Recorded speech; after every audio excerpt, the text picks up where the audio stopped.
जनूबी भारतीय रियासत तमिलनाडु से ताल्लुक़ रखने वाले के पद्मा राजन को इलेक्शन किंग कहा जाता है, लेकिन असल में वो दुनिया के सबसे बड़े इलेक्शन लूज़र हैं, यानी वो इंतखाबात हारने की तवील तारीख रखते हैं।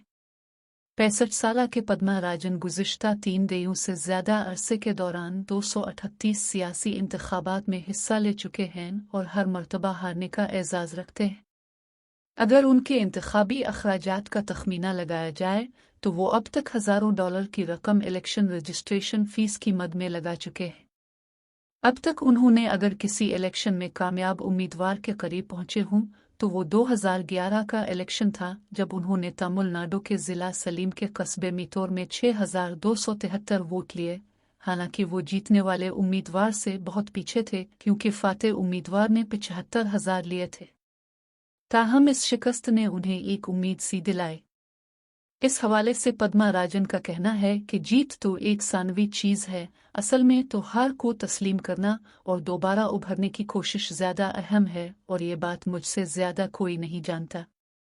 अब वो इस बरस होने वाले इंतखाबात में तमिलनाडु की एक पार्लिमानी नशिस्त पर 2-3 बार शरीक होंगे।